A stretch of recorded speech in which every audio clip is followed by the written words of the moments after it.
I didn't think the match was bad at all, but what I put on threads was the Motor City Machine Guns really gets no pop from the crowd, and they really don't. When their music hits, the music is louder than the crowd.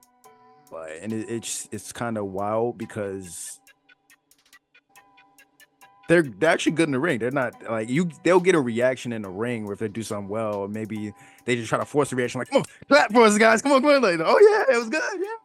But they don't get they get no pop from the crowd, and there was a lot of opinions on threads in regards to that. I don't know how much you saw as far as the Oh, opinions, there was a but lot. there was a lot of opinions. How'd That's you an feel about understatement. So that? they really don't get a reaction because you said it perfectly. People react to their moves like they do something crazy in the ring, but people are more invested in their ring work than their actual character work. And Hmm. a law of diminishing returns thing because when people see you do that double moonsault every week, people stop. It's not as impressive anymore. It's just not.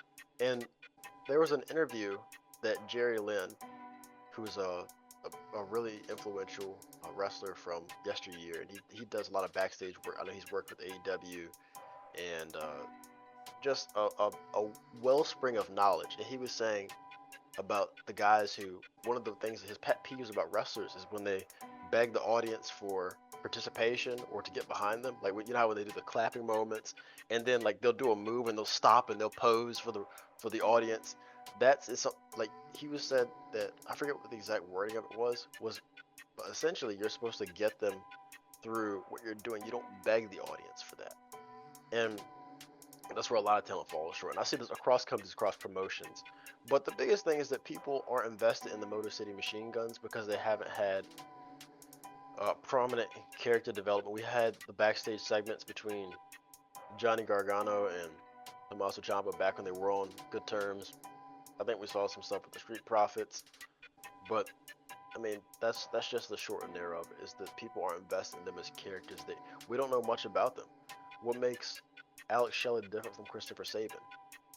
I mean, for all intents and purposes, we can just make them Motor City 1 and Motor City 2. I'm not even trying to be funny. There's literally nothing to differentiate the two of them. And that's what they're suffering from. And I understand that they just got into the roster. I mean, the way I always, because they've teamed forever. Uh-huh. Alex Shelley's always the one with the longer hair. Okay. Yeah. That's how you remember him? Yes. Oh, okay. But yeah, they don't have anything to distinguish themselves aside from maybe that and like looking a little bit different facially, but they're as far as their characters, what can we do there? And they have the in ring part down pat. That's why they were pretty much main roster ready.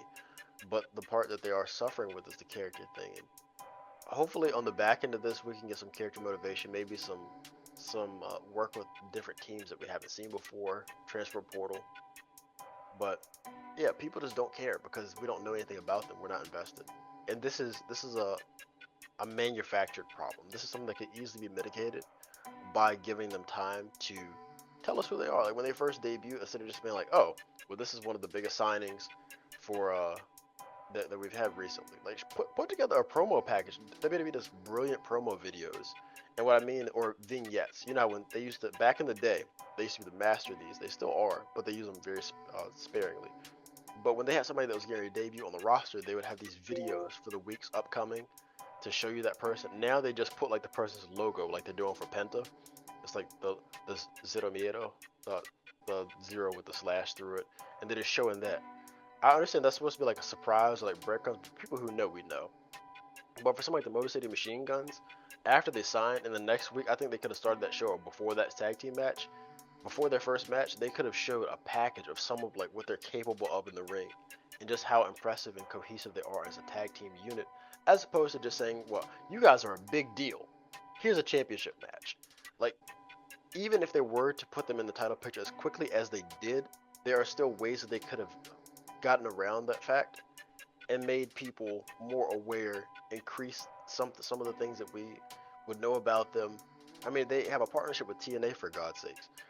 That most of the Motor City Machine Guns career, to my recollection, was in TNA, and they did fantastic work, even though it's not their most recent stuff, to my recollection. But yeah, they could have referenced some of that in their life because they've used footage from other promotions permission exchanges. So that's not a deal breaker. I've seen them do that before, and this is a perfect opportunity for it. But instead, they just said these guys are important.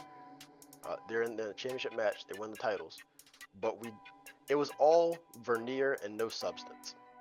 They didn't have the justification to back it for the average everyday viewer. Right. Yeah, I agree. It wasn't they literally just pushed him right into the title picture and just gave him the titles right off the bat after like 3 matches. And it's So fine. That's fine if you explain and show us who they are. Like, justification is the key part. I don't think they should do it for everybody, but if they justified it, like these guys they've won.